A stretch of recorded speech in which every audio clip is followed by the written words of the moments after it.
So it is October 5th, 2023. I'm here at Operation Shoestring. My name is Alison Turner, and I'm here with Miss Vanessa Green. Vanessa, do I have your permission to record this interview? Yes, you do. Okay.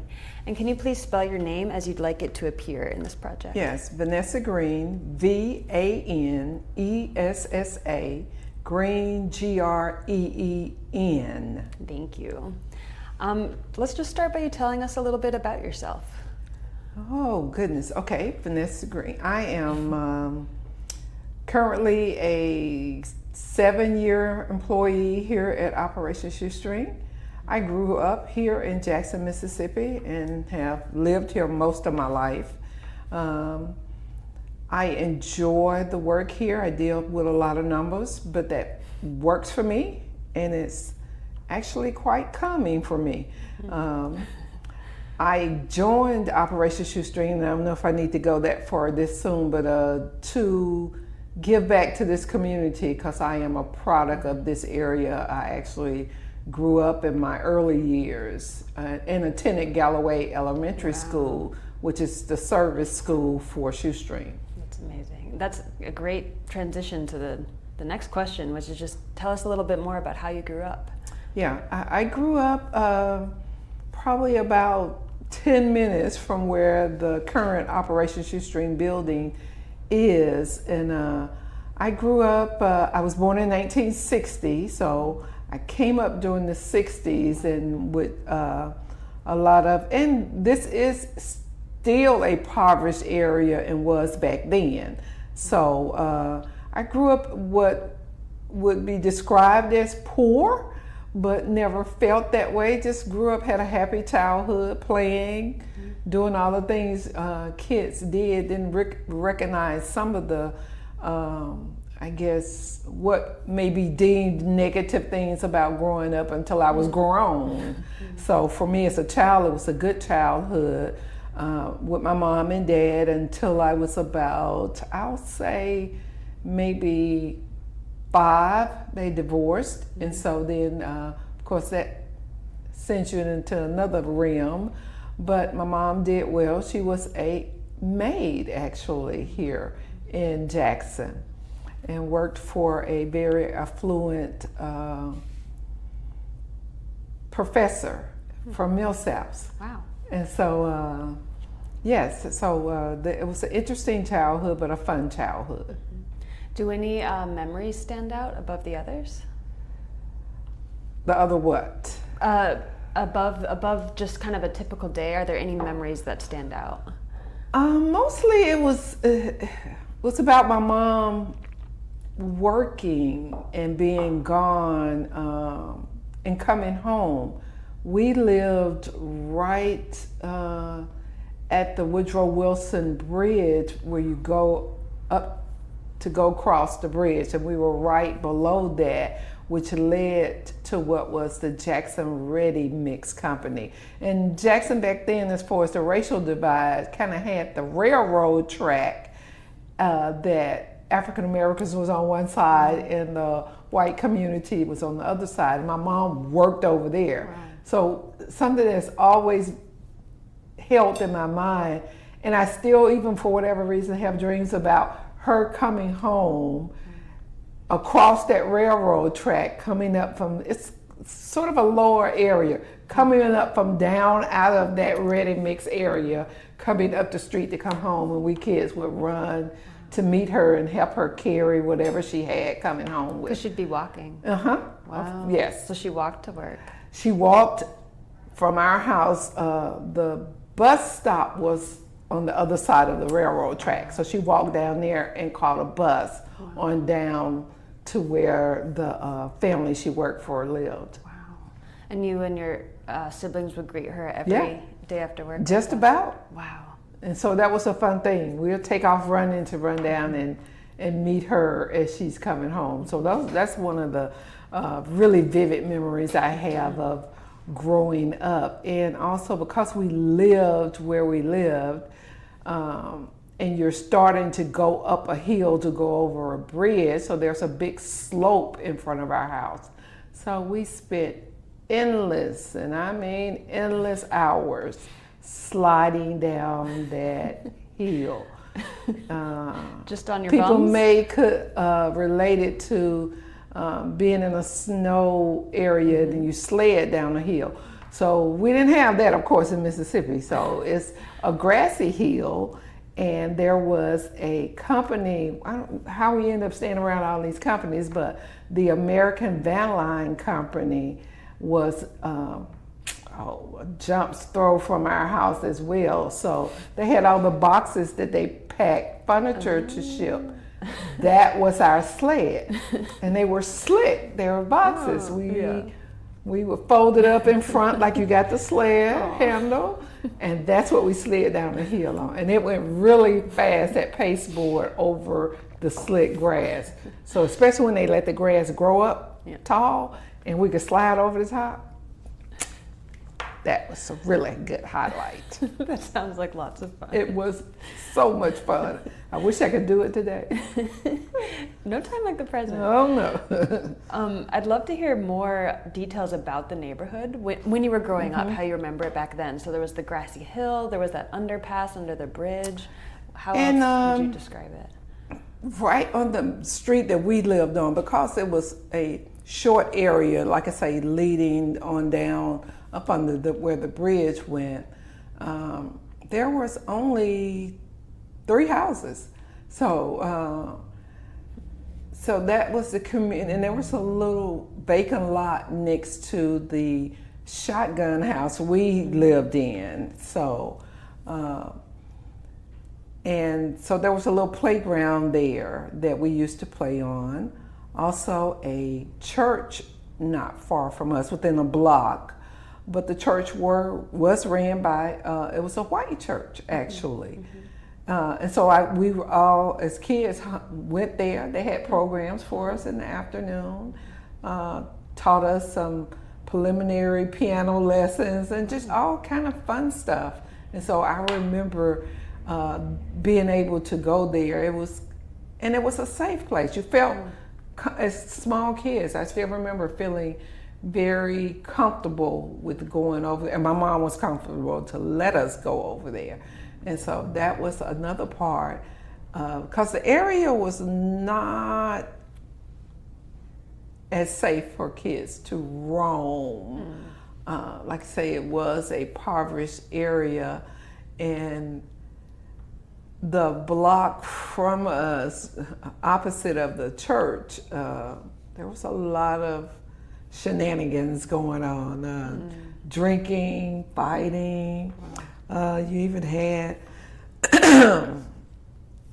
one of the houses that sold moonshine. No way. Yes, sold moonshine, and as a result of having someone who sells moonshine in the middle of your neighborhood, so that led to a lot of drinking and fighting and different things like that. But almost fighting amongst neighborhood family. Yeah. So they might fight that night, and the next day it's over with because they were drunk. Yeah. So, what was it like? What feelings do you remember having about that house? Like, do you remember? I knew the kids there. We went to school together. So one of the girls that lived there was a friend of mine, and so it was, it was her grandmother's house. And the grandmother, and she was there at her grandmother's house a lot of times, even though her mom lived across the street, and then she had another aunt that lived next door to her. And so you had this whole family of people who were associated with this house. So I did not view it as negative. I knew it. Yeah. And it was just a fun thing. And as kids, it was always a curiosity thing, because of course no one was allowed in their backyard, because that's where they it was always this thing that we want to go in the backyard and see what's going on back there, but nothing negative about it, and really nothing that I can recall negative happened at that house. It was the results of what came out of there, probably. Yeah. Well, and it sounds like, since your mom was working, and it sounds like after your parents got divorced when you were 5, it was maybe your mom raising you and your siblings. I'd be curious to hear more about how you remember her raising you. Like how were you, like the actual way she was raising you? Do you know? My mom was what would be probably titled a strict person. There was not a lot of deliberation. This is what she said do. This is what gets done. She grew up on a farm up in West Mississippi in a little area called Possum Neck, Mississippi. And so my grandparents were very, very strict. And so of course that kind of led into how she was. So it was just like, Mama said do this, and there was nothing else to be said. And so she kind of, she was disciplinary. She gave very specific instructions, so we knew what to do. You knew when you came home from school, you did this, and you did this. And if you did not, there were consequences. You know, she was definitely not above giving out spankings, and did that. And I think what I remember most is she was one of those people who like, go out there and get me that switch off that bush and bring it to me because you're getting a spanking. Pick your own switch. Yes. Yes, and of course me and my sister will go try to get the smallest, and those things hurt worse than the other ones because they learned that the hard way. Oh my goodness, we go get this little switch, and she, like I would have one and my sister would have one. She would take the two and twine them up together. Oh no, that didn't work out. I know, but you know, there was not. I would say there was not a lot of spankings given, because once you got one, you're like, I don't want to do that again. Right. So, and so she was strict, and so she ran a tough house. We all had chores. You had to do your chores. There was no question about that. She allowed us a lot of children time to play. It was a punishment to be told, come into the house when I grew up, because we spent literally all our time outdoors. And so, if you got in trouble, she made you come in the house. Wow. So that was just the way it was. But she was a disciplinary, and we didn't have a lot of mushiness going on when I grew up. And I miss that, and so I worked hard to try to do that with my kids more. And I know, being an adult now, she was more about the business of growing us up and making sure she had well-trained, mannerable children. And I love her for that. Yeah. For some reason, I'm just curious, were there any chores that you really loved to do, or any chores that you particularly hated to do? I didn't like any of them because I wanted to go outside. I was a tomboy growing up. I did all the rough things. I played marbles with the boys. I wrestled. I did anything they did, I can do better. So I was a real rough girl, so I didn't enjoy any chores. And we didn't have, we had to straighten up the bathroom, fix up our beds, wash dishes. That was about it. Pick up the trash in the yard or something like that. That was it, but I didn't want to do any of it because that meant I had to stop playing. Right, and go inside. Okay. And then did you want to say anything about your father, or no? You don't have to. Well, not that I mind. I didn't know him well, of course, being so young when he left. So I did not have a real good memory of my dad. I did remember him being there, and didn't know a lot about him, especially as a child. Learned more about him as an adult.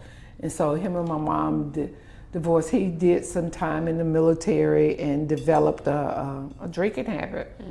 And so that was the reason that I from what I understand, I know it's more complicated than that, Yeah. but from what I understand, that's what led to the divorce. Gotcha. Was that. And so, but I don't, and still don't know. He's still alive now, but I don't know him. And because of that early separation, I know who he is, and I've talked to him, and I sent him a holiday greeting and stuff, but we don't talk on a regular basis.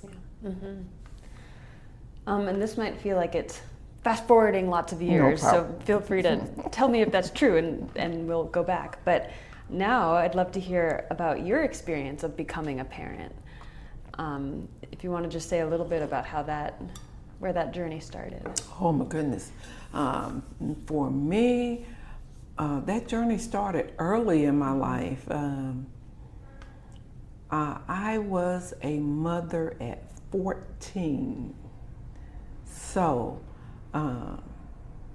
becoming a parent was so scary at that age, not knowing anything, not being ready for that type of event in your life. At that time, my mom was full-fledged dealing with cancer and cancer treatment. And probably if she was here, she would say maybe the reason I ended up in that situation, but I don't think so. Things happen the way they happen. So she was kind of, involved in going to treatments and doing this, and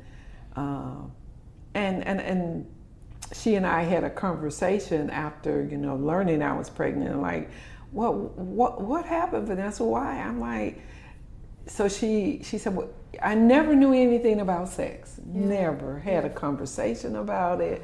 Didn't know what it was about. Just ended up getting introduced by a neighbor who was about 3 years older than me, but she was our neighbor, and she became like a big sister to me. Mm-hmm. And some of her friends who I got introduced to, and this guy who I thought liked me, just approached me, and really, I was still playing football. Yeah. I was literally still playing football when I met this young man, and just was so fascinated by him, and that the fact that this older boy, it's a big deal. Yes, wanted to talk to me, and I thought that was the coolest thing, but I didn't know what that meant. Right. I didn't know it involved sex, because I didn't really know what sex was either.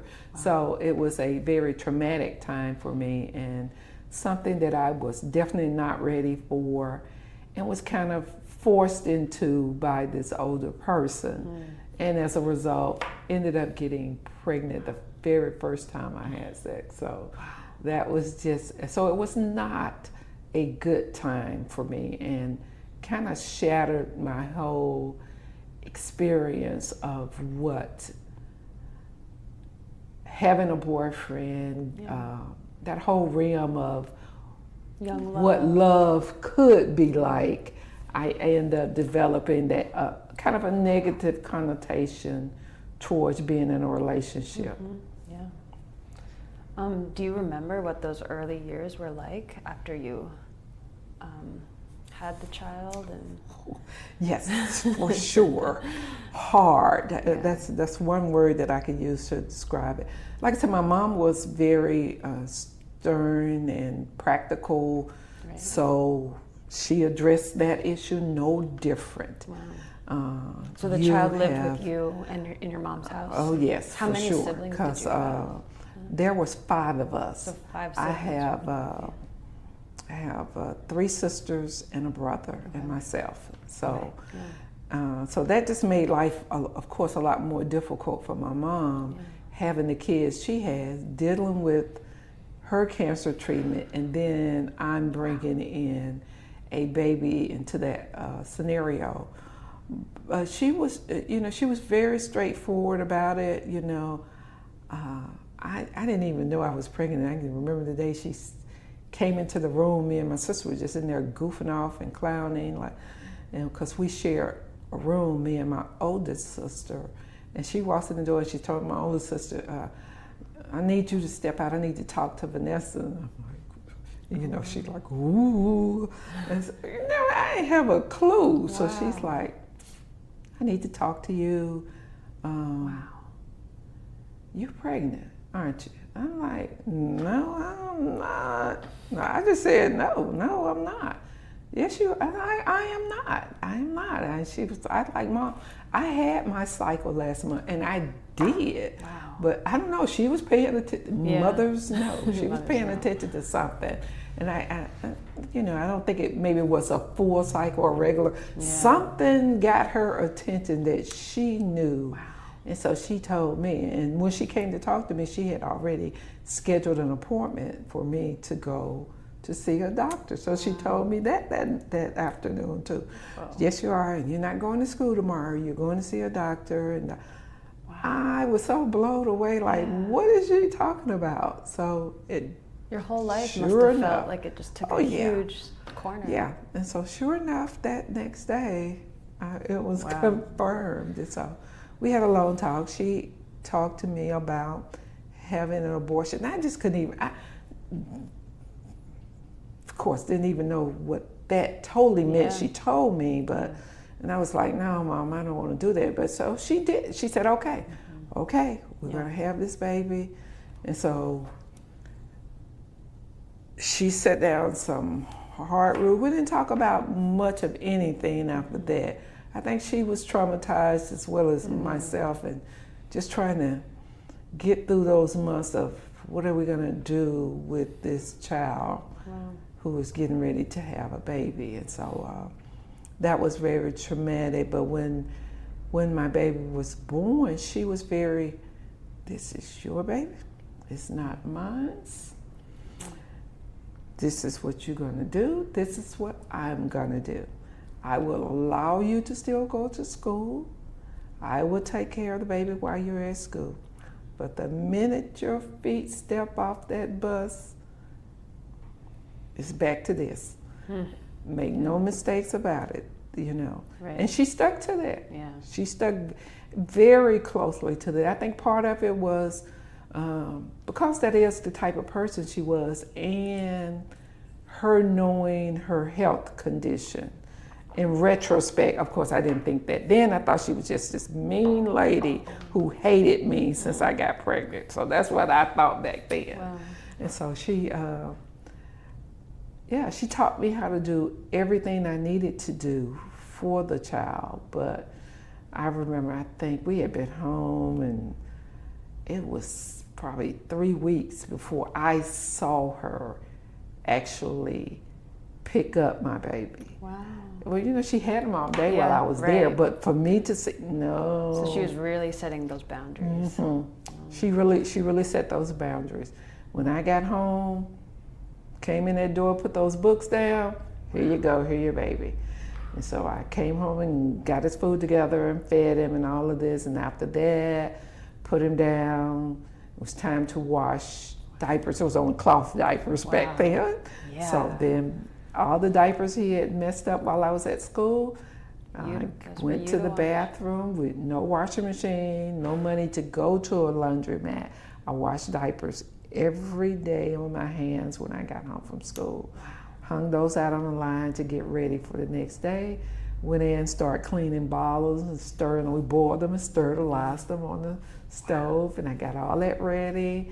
Got his formula together, and that's what's my afternoon. Did my homework, and that was a routine every day. Would you say, I'm thinking about how earlier you said, from the outside, maybe people would have said the neighborhood was poor, but you didn't feel it as a child. Do you feel like you felt it more once you were a mother? Yes, I did. Yeah. Because, you know, it wasn't as real to me. I knew my mom, you know, washed clothes and stuff like that, and that's just kind of weird. And we had moved from the old neighborhood to a different neighborhood too by the time I have gotten pregnant, I think, and that changed too. I'm in a whole new group of people. I knew all the boys in my old neighborhood. They couldn't have dared approach me in that kind of way. Gotcha. We probably would have had a fight, Yeah, because they knew me like you were throwing that. punches at them. Yeah. So I think all of that played into, the environment played into what happened in me and my being in that vulnerable state with someone I don't know. Even the guys I had got to know since we had moved there. You know, you had, back then, you know, you're a teenager. Boys and girls are starting to try to kiss or something. And I was like, this one guy kissed me, and I remember I pushed him down. I'm like, you do that again, I'm gonna tell your mama. You know? So that kind of thing. Right. But then here comes this guy I don't know. Right. Older guy. All polished up, nice, football player, the whole 9 yards. So, did you ever see him again? I did probably 3 months later, believe it or not. When you had the child or after? No, the I encounter? had not had. I had not had the child yet. I saw him probably. I probably did not see him for another 3 months, and part of that was on me. I didn't go back up to my. We lived in an apartment complex, and so this person that I knew actually lived upstairs from us. I didn't go up there, you know. It was just because I was just totally traumatized by just finding out I was pregnant. So I was just kind of at home, depressed, I'm sure. Didn't know the title it as such then, but I'm sure. Then, you know, just dealing with how am I going to tell my friends and all of that kind of stuff. It was a big stigma to be pregnant out of wedlock back then. Even among your friends, you felt, Yeah, because some of those moms are going to be like, you can't, and I get it. You can't hang out with that girl because they didn't want their daughters to be exposed to that. So all of that was in place. So I was just kind of at home during that point. And then finally told my neighbor, who then told the guy. And so then he did come over, because I didn't tell him. I didn't tell anybody. Wow. Wish I didn't have to tell myself, but I couldn't get around that one. So, so then he came to see me and to talk to my mom. And so that's the first time my mom, you know, because my kids even question me, you know. I'm very open with them about my growing up experiences. So and my daughter like, well, how in the world your mama gonna let you be dating at 14? I'm like, my mama didn't let me do anything. You know, that was not her. I said, my mom didn't even meet this person until I was probably 4 months pregnant or something. And was there any thought of him helping to raise the child, or? He was 17. He was in high school. So I didn't and don't fault him for what he did or didn't do. We both were children, both out of our leagues, both not ready for what this all was going to do. I saw him every now and then. I probably got some money from him, but that was really hit and miss with that, because he didn't have a job. So anything that he gave me came from his parents, who were upset about the whole situation as well. So then, as time goes on, were there other sources of support you found in addition to your mom and the ways you've described so far? Well, I was on the public welfare system as a result of having that child. Did you find that helpful? Like, was it? I'm sure it was. It was really part of my mom's case. Because I was on her. She was, at that point, she was not working. She was not even doing a maid search. She had to stop. Quite ill, right? Yes, she had to stop. And even though we still stayed connected to the people that she worked for, they were very nice to her. And so they helped her, you know, once she had to stop working for them. And so, so she was on public assistance, and then so added David onto her case. And because of things like David is your son. Okay.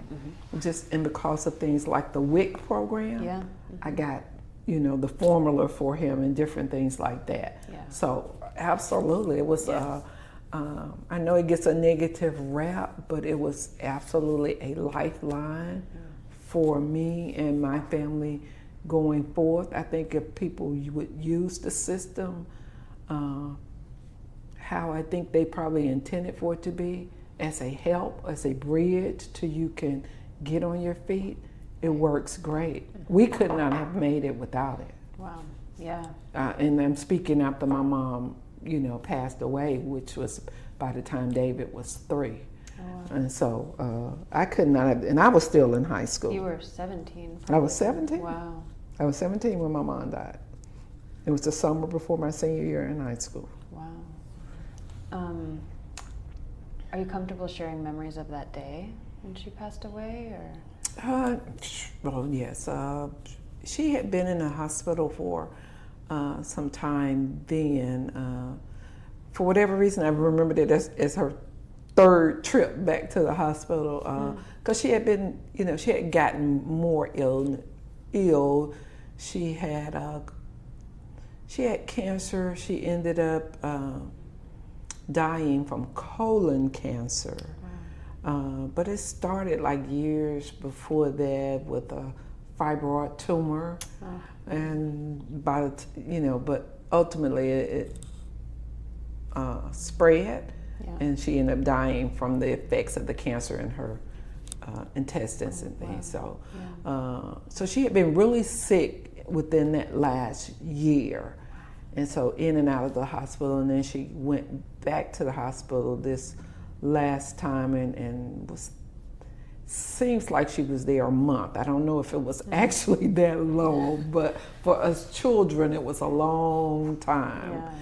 And we would go visit her regularly and everything. And so it was during the summer, school was out, and I had gone to see her that day before, actually, and I remember talking to her.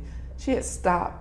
I remember talking to her, but she was not actually talking back. It had been about a week before she had actually said words. Wow.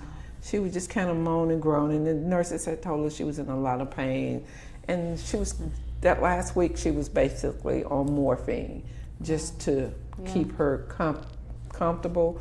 When she went into the hospital, and my aunt, her sister told me this later, that when she went in that last time and they were going to do surgery, and they took her into surgery, but when they got in, they saw how the cancer had metastasized, and so they just kind of closed everything back up and said, we're just going to try to make her comfortable as we can, because there's nothing else we can do. And so that's kind of how it happened, leading into her death. And so I had been there, and I was there talking to her and things, and then I got ready to go home, and as I always do, I would, tell her bye and everything. And I said, okay, Mom, I'm getting ready to go home, and and I'll see you tomorrow. And I got ready to walk out the door, and it's almost like a little corridor entryway to the room before you actually see the hospital bed. You know how they're kind of sitting back? That's how hers was.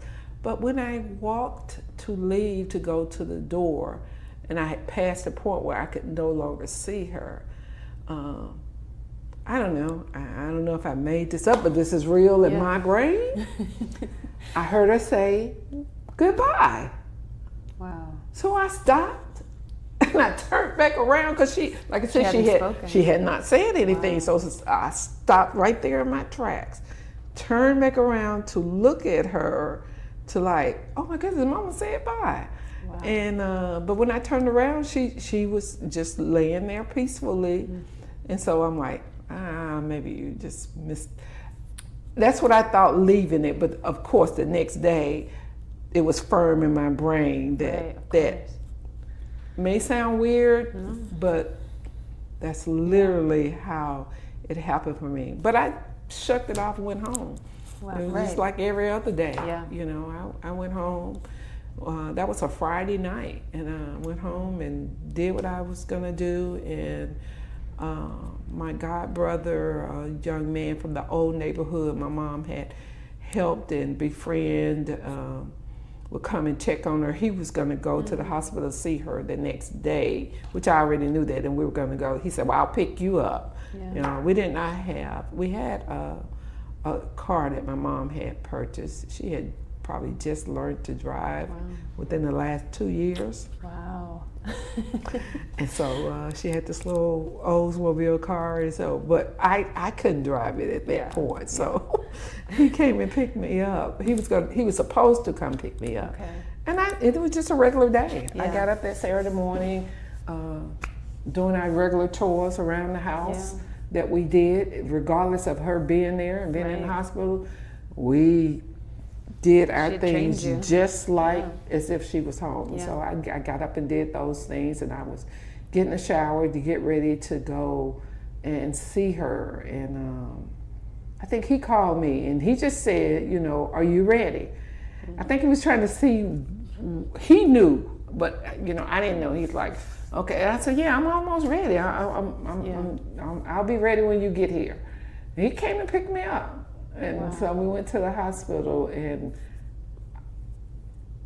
he didn't tell me though. He didn't tell me until we got upstairs. Wow. Yeah.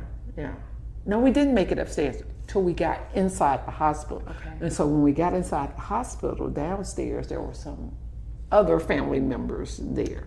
Oh, so some light bulbs started They going had already gotten there prior to my getting there. So then he's like, you know, I gotta tell you, Mom passed away this morning. And I guess that's such a different time because you're not texting each other. No, right? none of that. So you could kind of keep things secret that. You don't have any of that. There was no cell phones. Well, so then after she was gone, did someone take her place as a mentor or someone else to offer support? Because then you were still a teen mom. It was really, you know, and it seemed like everything just kind of happened in a whirlwind, you know.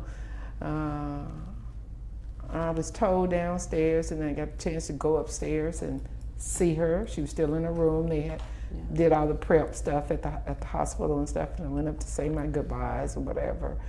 And it was almost like from that point till a year later, I was in a daze. Literally, I was in a daze. I really, really was. And so I had 2 aunts. 2 of her sisters lived in Jackson as well. But I went home that day and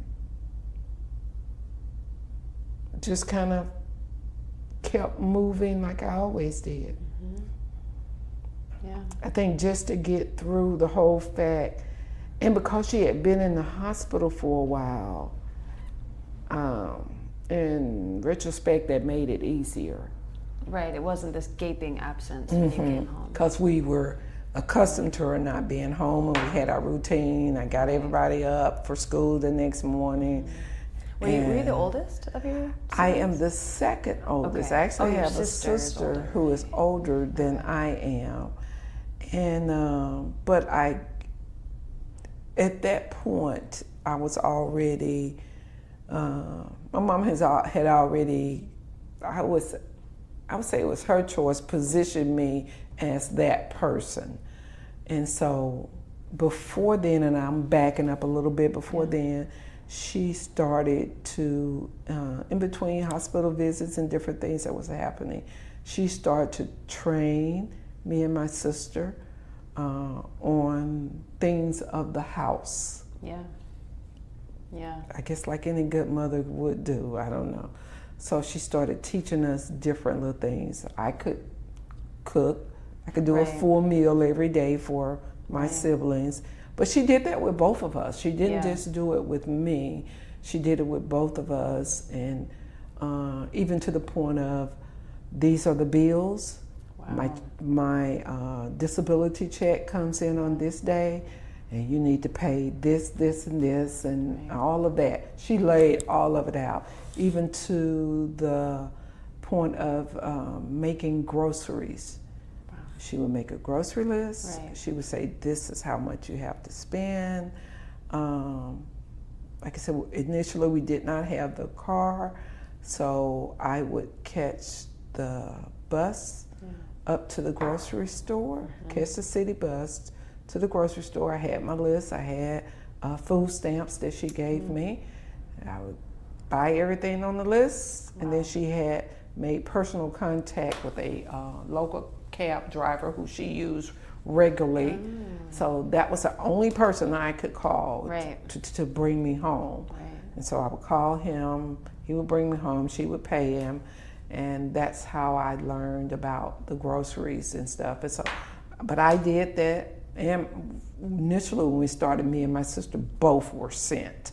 And then she sent her by herself, and then she had me to go by myself to do that. And so she just kind of trained us on what to do for whatever. And I don't know what my sister did or didn't do, because she didn't talk about that. I just know after a while I was the one who was going to the store. The lucky one. Yeah, not so lucky back then, because I considered it a,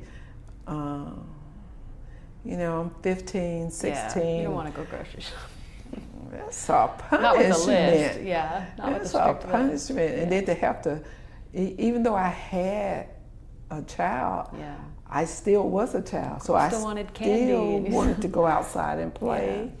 And so after having my child having to come in and prepare dinner, I'm like, she is just so mean. I'm like, she just hates me, you know, like kids say, you know. And so, but because I saw it as a punishment or something, that, you know, of course I didn't know I was being prepped. So that's really how, and for whatever reason, my aunties didn't do anything. And I think maybe they felt like, you know, I tried to give them a break because I had some harsh feelings towards them. But they probably felt like I think they thought we had it. Because we had been doing this. And so then even after my mom died, we just kept doing what we were doing. Wow, so just the 5 of you and David just kept living in that apartment without your mom, just kept going. Wow. Probably about 2 months after my mom died, my sister moved out with her boyfriend. Wow, okay. She moved out and they got married and stuff. So I was the adult in the house. You were still under 18. I was still 17. Wow. Because I had just turned 17 in July. My mom died in August. Wow. So I was a new 17-year-old when she... A young 17. Yeah, when she died. So I was the oldest. And so it was a big deal. I was not legally... We could not stay there. That was the biggest thing. Because by law, you could not allow minor kids to live in an apartment on their own. So that was the biggest dilemma that we faced, and I didn't even know that, but the apartment managers did know that. And so, but praise God for women and their foresight. The apartment manager's wife called me, then, you know, I said called me down to the office. She asked somebody who she knew us to say, you know, when you see Vanessa, tell her I need to see her to come down here. And I went down to talk to her, and she was like, heard about your mom, I know the situation. You know, I don't know what that was, what that meant, but she knew the situation. And she said, we're going to try to let y'all stay there. I don't want to hear a sound about anything coming from that apartment down there, because we would be in so much trouble. Don't y'all do nothing. Don't nobody say nothing. And the day after you turn 18, you come down here and we're going to let you sign the lease. Wow. That's how it happened. That's so much responsibility for you at that age. I didn't have a clue, Alison. It didn't feel like it because I didn't have a clue. I did not know what I was doing. You were just kind of like, yes, ma'am. Yes. Because I am, I said, yes, ma'am. And I did exactly what she said. We kept it quiet down there, no ruckus, no nothing. We got up every day, did what we were supposed to do. I went on through to graduate. Wow.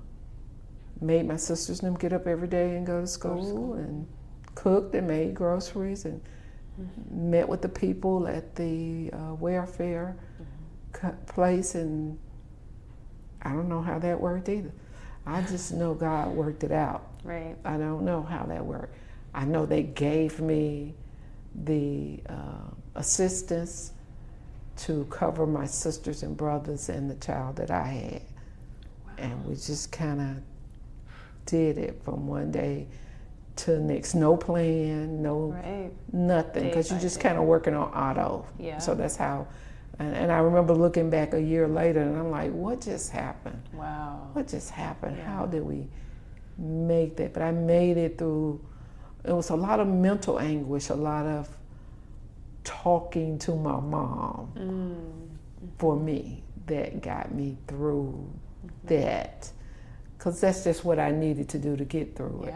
So I just kind of had to behave as if I could ask her what to do. Wow. So, and we did that, and you know, even to the point of her room there at the house, it was still her room. Right. I cleaned it up regularly. Closed the door, and we came out of there for I think probably for a whole year. We never did it. It was still my mom's room. It was like, it was still like that feeling like she was at the hospital and she's gonna come home. Right. And so, a little bit frozen in time. Yeah. Yeah. Really. Wow. And so it took a lot of mental anguish to get to the point of owning that she wasn't coming back. Yeah. And then how long did you all stay in that house, the four of you and David? Oh my goodness, for a long time. Wow. Okay. For a long time. I did not leave there until I got married. Okay. How old were you when you got married? I was 20 something. 3. Because I've been married for 40 years this year. Wow. I just celebrated my 40th year anniversary. Congratulations. So I got married in '83. Wow. So that's when I moved from that apartment. Wow. And then I imagine parenting really changed when you got married. Would you like to share some of those changes, or? It was and not really as much as you would think, because my husband and I dated. I met him my senior year in high school. Okay. He was my date for my senior class prom. There's that young love. Yeah. So we've been. So this year I also celebrated my 45th class reunion. So we have been together for 45 years. So. That's really sweet. And I had all of my kids by the time I was married, because I met Ernest then, but we did not get married until 23. Okay. We dated for a long time, and then we started living together. I had my youngest son. So my parenting thing did not change a lot, because I was already kind of full scope with that when I got married. And how many kids did you and Ernest have? We only have one. I have 2 before. Okay. I had 2 kids before Ernest, and I actually met someone else and dated, and then I'm this person who, Lord Jesus, gets pregnant at the drop of a hat. Yeah. I told somebody I had 3 boyfriends and I have 3 kids. It's not fair. It's not fair at all. You know, I had my oldest, like I said, the first time I ever had sex. The second one, I was on birth control pills, started developing the same fibroid tumors as my mom had. Wow. And so the doctor's like, we're going to have to take you. I'm like, no way, you're not taking me off of birth control. Because I was dating and sexually active. Right. And so they said, well, let's try this low dose birth control pill.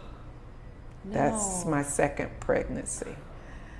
And so after that, and still having the fibroid tumors, I got off the birth control pill. after I was dating Ernest, I remember telling him I was going off birth control pill. I got an IUD. Mm-hmm. That's Chavis. I got pregnant with the IUD, so the Wow. doctor was like, well, I guess we need to take this out. He said, because if I don't remove it, it'll grow into the baby. Right. So A lot of good it did. Well, so when you had the 3 kids, I remember you saying your mom wasn't very mushy was your phase. And I think you said something about how you sort of tried to work on that a bit. Do you want to say a little bit more about how you brought that in? You may think, I don't know, I hope I behave a little better now. I've softened over years because I am my mother's child. So I do work always say I love you to my kids. I do kisses. Would your mom not say I love you? No. Okay. So that was something you were like, I need to say that. I need to say that. I need to hug. I need to kiss them on the jaw. Now my boys probably hate that now because they are fully grown, and I still will kiss them all around their face. And so that's my thing. Yeah. Gotta insist on it. I am a big hugger. Everybody at my church knows me for that.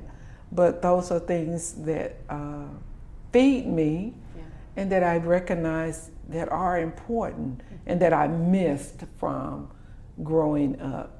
Because my mother was, in the business of really trying to raise us and prep us for this tough life I'm sure she knew was coming for us. So I try to make sure I do those. My daughter tell me I do it well sometimes. She said, but sometimes you can be, and I can be, nonchalant. Like, okay, that might be happening, but, because I do feel like that. Yes, this is bad and this is happening, but what do we? Right. You don't get to stop. Right. You don't get to stop. Yeah, quitting is not an option. I've done that one a long time ago. So I do still have a little of that because I do have that thing within me that quitting is not an option. Yes, it's bad. It's a rough time. Let's get up and do what we need to do, because that's how I managed to survive. It's just by getting up every day, doing what I need to do, and sometimes kind of having to put the feelings and emotional part of it aside. I'm gonna have to sit that aside. Right. So it has its points, but it definitely has its negative things too. Even in relationship building, because I could do the same thing with Ernest. Yeah. And so sometimes he was like, well, you act like you don't care.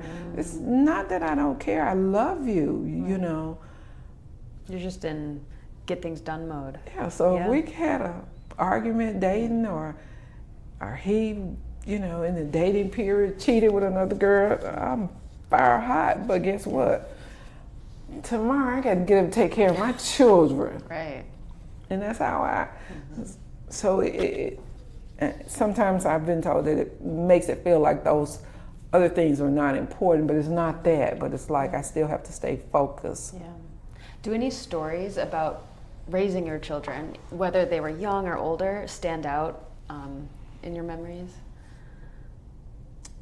Just the whole fear of not knowing what to do and not having, most girls can call their mom, this is happening, what do you think? That is the one thing that stood out, and not knowing, and I even tell my adult kids, I just didn't know to tell you that, or I didn't know to do that. So, of course it got better after each child, because then I had that experience you had yourself to tell. To look back on and say, well, I tried this with him, and then so. Right. But that was the biggest thing, just not knowing. I developed some mentors after that. I tell people my mom died, and then God gave me 5 mothers in her place to help. So I had different people within my life in the community and within the church that played different roles. Some I asked about this, and some I asked about this, or some were, I was more closer about these things. I had the one who, well, you need to be more romantic, and you need to, Yeah, right. Who has time for that? I got to go to work. I got to come home. I got to cook. I got to clean. So that's more. Yeah. Hence, probably how you see me work here at work. So I'm Yeah. kind of matter of factly Yeah. about it, but that's kind of how I was brought up. So. And kind of widening the scope a little Okay. bit, just thinking about after you got married, where were you living then with the 3 children? When I got married, I moved to Fayetteville, North Carolina at Fort Bragg. Okay. Ernest had joined the military. Okay. Yeah, that's right. So what, I imagine that was a very different environment for raising children in. Do some of the differences between that environment and where you grew up really stand out in terms of raising children? Yes, because I didn't have a village at that point. So everything, and I was so accustomed, I've always worked. Since my mom died, even before she died, I had a part-time job at McDonald's, my first job, to help. And I forgot that when you asked about what other financial things helped with my child. I worked at McDonald's for a while, and that was money I used to buy clothes and different things. That's how I bought my high school yearbook, my class ring. I paid for all that stuff myself by working at that summer and that my senior year to just kind of be able to do some things. And so going to North Carolina, I didn't have a job. You couldn't really get one on the base. I eventually did, but you know, it took getting there, getting settled in, getting my kids in school, and trying to navigate all of that and get to know the place. But I ended up getting a job on base at the NCO club as a waitress. And so, you know, at that point, you know, Ernest is a private making like $2. So, you know, that was very little money. So I needed to work too with a family of 5. We needed both incomes. And things that were so seemingly so high to me. And so just adjusting to that. My kids were, it was a good thing for us though. My kids kind of got opened up to a different environment other than just the projects that was the only thing that they knew, and meeting different people on different levels. And we lived in a trailer, but it was a trailer, nice area, not far from the base. That Ernest made the decision that we were going to stay off post, which was not in our best interest, but that you were going to stay what, sorry? Off post, off base. Oh, off base. Lingo. So, yeah, we should have stayed on base. Base had really nice housing. You were in a very, of course, the most secure area you could be, because with nothing happening on base. You know, so, but some guys he knew told him, if you stay on base, people all in your business. And I'm like, Ernest, but you ain't have no business.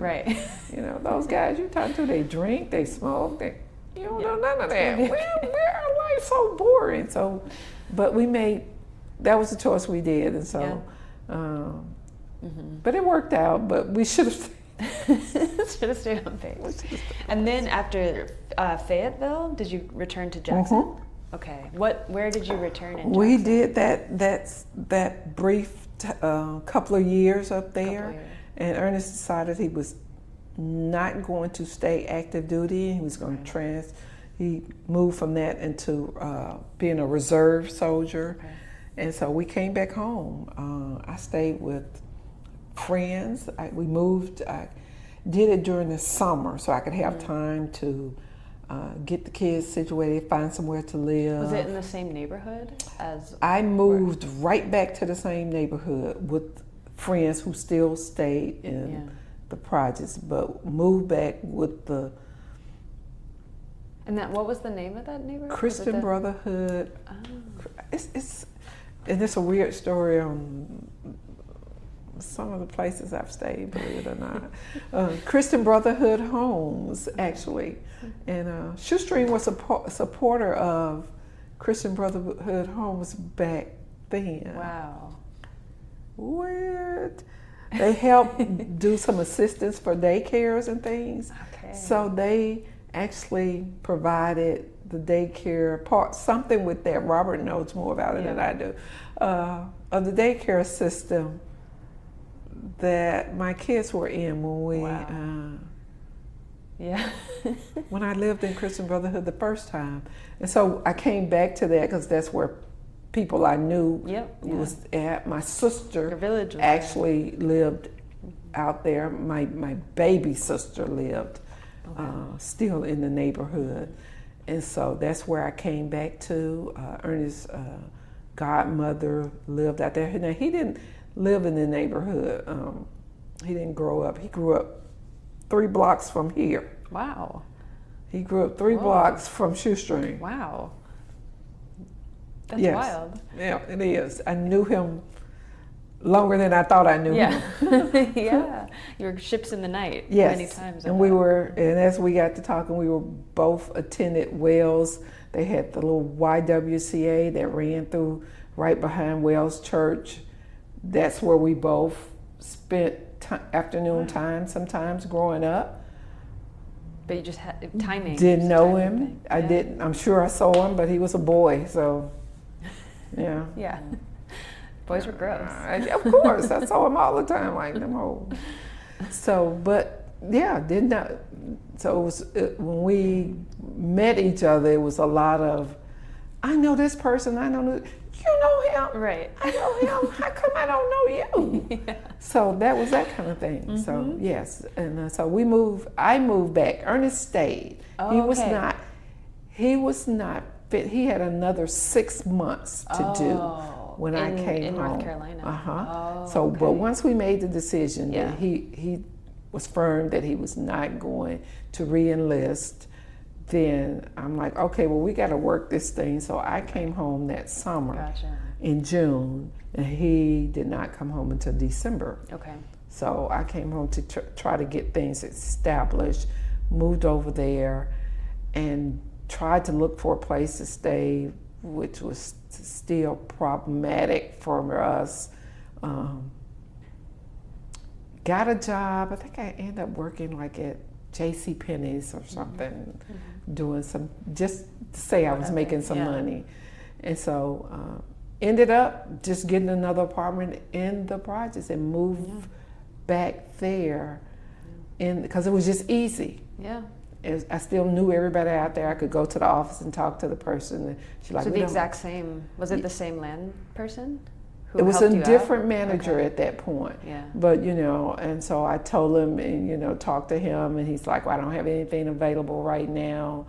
And so my mom had a sister that was still up home in the country, as we say. And so she came and got the kids for me. So my 3 kids went to live in Durant, Mississippi. And I stayed in Jackson living with friends and stuff. And Ernest was in North Carolina. And Ernest was in North Carolina during that summer. By the time school started, I had the apartment. They were back with me. So just so you could get things figured out. Ernest came to visit. In between that time, I think I went back to North Carolina one time to visit with him.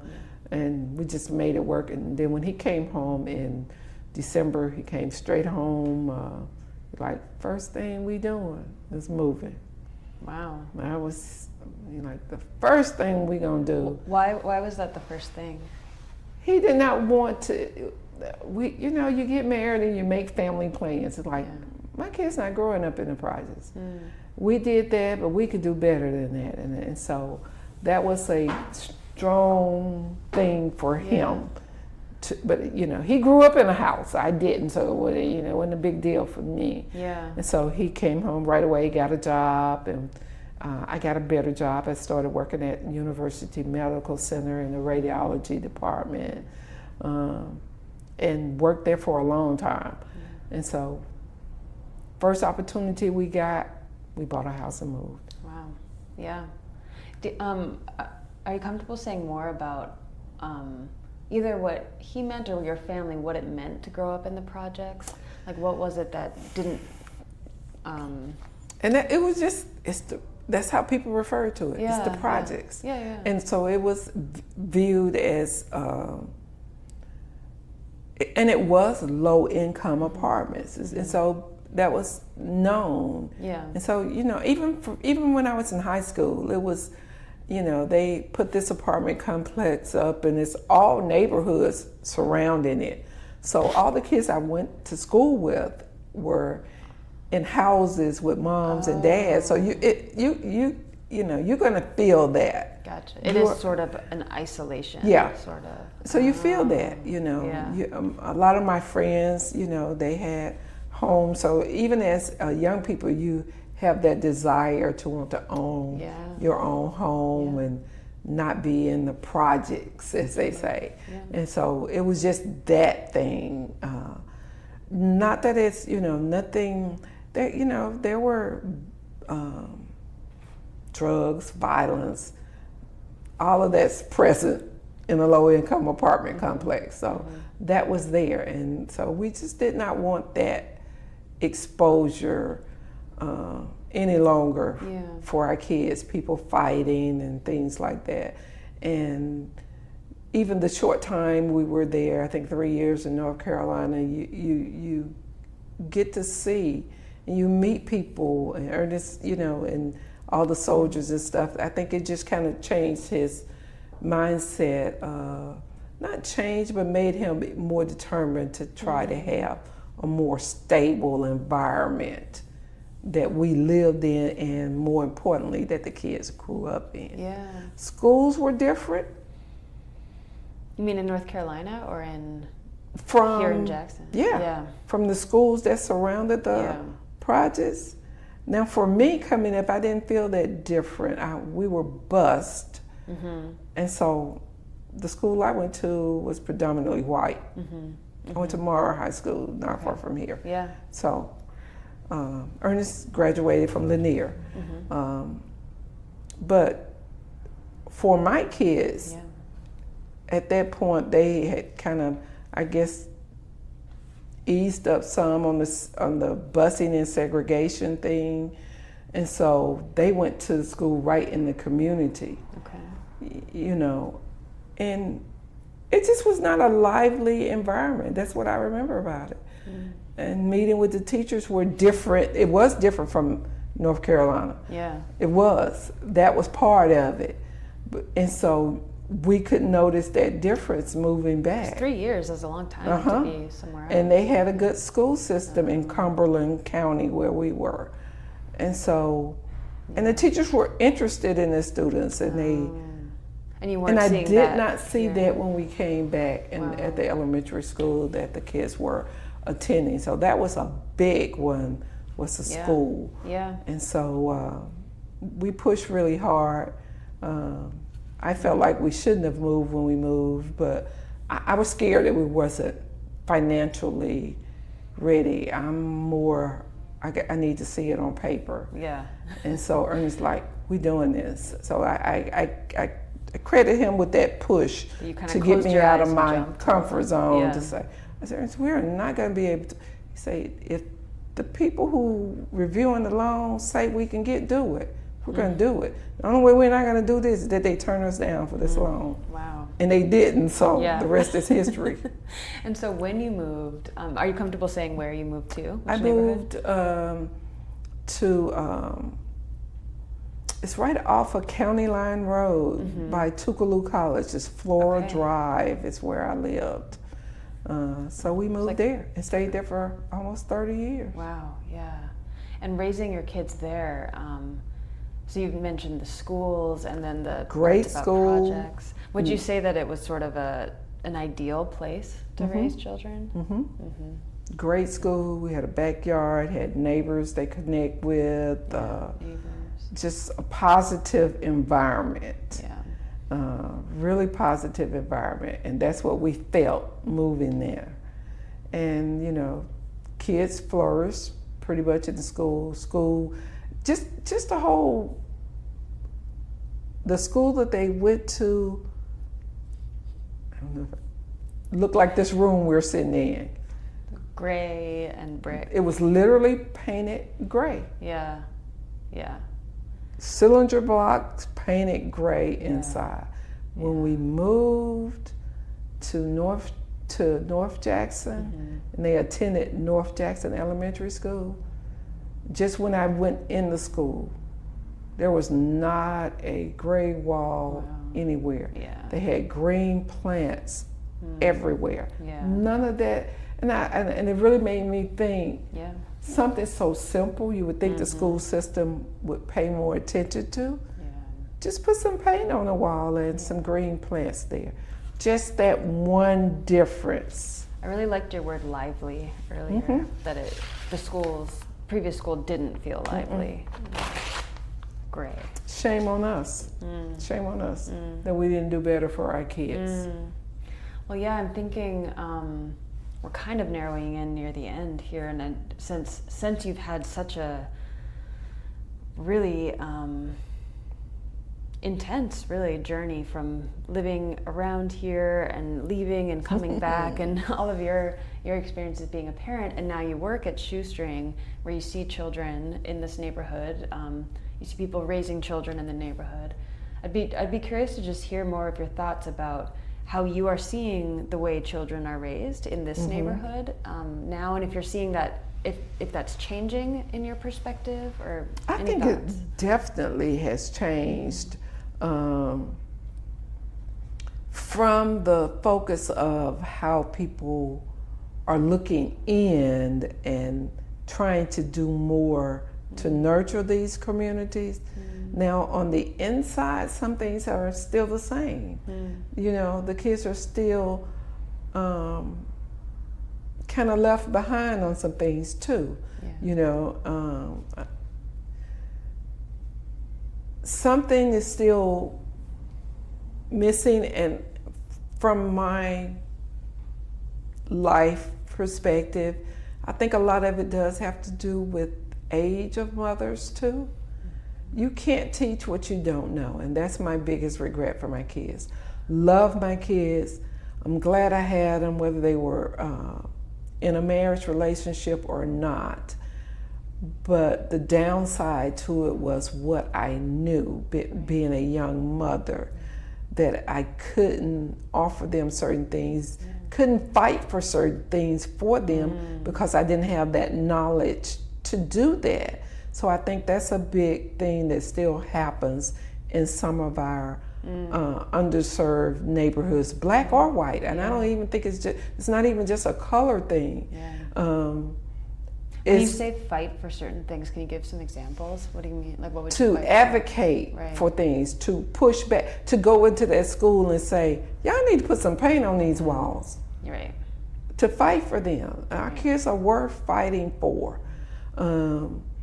And just to demand anything, you know, being a child myself, I wouldn't have I'm like, you don't say that to grown people. You know, even though I'm in a grown person position, you still not. And I feel like maybe that's the same thing that happens. You don't know how, and when I say fight for it, I mean it in the most positive way. You know, fight for what you think is right for your children. They deserve to have a bright, lively environment. They deserve to be happy. Like I said, I grew up happy. They deserve that. That's the least as parents we can do for our kids. And so that's the biggest thing I see, and that's part of what drew me to come to work for Shoestring. And I struggled to come here. I had been at a job. I was aging, and so, you know, it's like, and my kids like, where you want to change jobs now? But I wanted to come and work in an institution, an environment that was giving back to the kids, and that spoke to me, coming full circle to a neighborhood that I grew up in. And I can now value those little things people did. The people my mom was a maid for, who came to check on us after she died, who showed up at her wake, being, of course, the only white faces in the room, but they came anyway. You know, to know that we can work together to help support. And it matters. It really does matter. I remember those things about them. I know them. I ended up in school with their son. Wow. Because they bused us, and so they were in the Mill South. That's where their house was. So I ended up there. Just saw him at the 40th class reunion. No way. Wow. So the things, you know, things we think divide us really don't divide us. They really don't divide us. And so it's good to be a part of Shoestring. It's good to see what we're trying to do to help the kids, that they can come here and feel safe, and they're in a lively environment, that we, you know, even though we grade our walls, we put color everywhere else to help make them have a happy environment. I sit in my office often with my chair turned backwards so I can look at the playground at the kids out there playing. Oh, that's sweet. I purposely got up yesterday because they were dressed in costume. Left my office, went into Robert's office, say, "Did you know we had royalty here today?" Because one of the girls had on the most beautiful pink princess dress. And he was looking at me like, "What in the world are you talking about?" I say, like, "Look on the playground and see." And she was sitting on the swing all by herself with her pink princess gown spread out. And it was so beautiful. That is beautiful. That's what I am so happy to be a part of. Made my heart happy yesterday. How do you, if you could, well, I guess two-part question. How do you think this community, what do you think this community will look like in a couple generations? And what do you hope this community will look like? I'm scared that it might still look like it does now. That's my fear. I hope it will change, but I know the people have to change. The mindset has to change. I hope that it would change to where we would recognize the little things that will make a difference in a child's life. I think some of us as adults are maybe just kind of disappointed in maybe what we did or didn't do, or how, but if we could just recognize we can truly turn this thing around for some kids. And it's not all about money. Right. My money situation did not change when I left this neighborhood. Right. My mom still got the same disability check that she was getting. We were still the same children, but by being able to move, that was the first time that me and my sister was in our own room. We had one bedroom in a shotgun house and moved to a 3-bedroom apartment. Wow. That just changes your whole mindset of what life can offer you. And I don't think we value as young people what those little intermittent changes can make. Just change one thing for your child. Just make one thing brighter. Just expose the exposure to what could be. Don't worry about, I can't give them this. Right. Just the exposure that this is a possibility. Right. This is in the That's world. What they need. Once I saw that there was some different places to live, some different things, I'm going to get it. Then you have something to work for. You know, what they say, without hope, people perish. So creating hope by us helping kids here at Shoestring. So if we can get the neighborhood to know that there is still hope, that it's not all lost, this neighborhood would absolutely change in the next 5 years. But creating that awareness that there is something better and it is attainable, whether it's small increments, who cares? Right. Nobody looks at me now and say, "Oh, it took her 20 years to do this." Or if they do, it's out of awe, I assume. Yes, absolutely, Alison. Absolutely.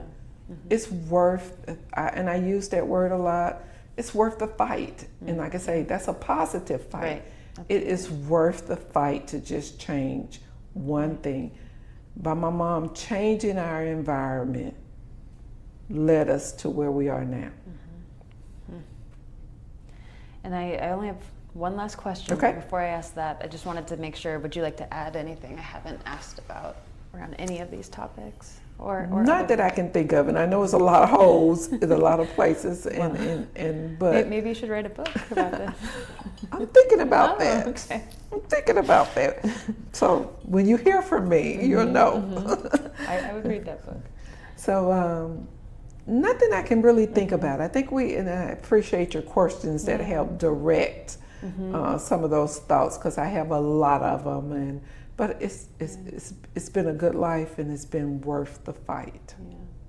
And then the last question is just a question about storytelling, and particularly the stories you just told.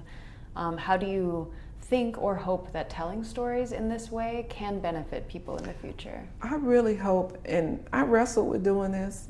Yeah. Even, talked out loud with some coworkers like, we're not going to tell no story. She's not going to put our stuff all over everywhere and people be talking about us. But I don't look at it like that. I hope that anyone who hears my message would know that I spoke out of sincerity and pride. And I hope that it would help somebody to know that make the small changes. They really do matter. They really matter. And so that's why I did it. And I wasn't sure I was going to do it until I told you the other day I was going to do it, believe it or not. I still had doubt in my mind. And I still got doubt. I still have doubt.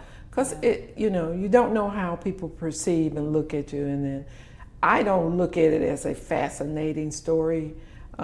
It's my life, and some of it is sad. And so, but I hope it will help somebody. Well, thank you for doing it. You're welcome.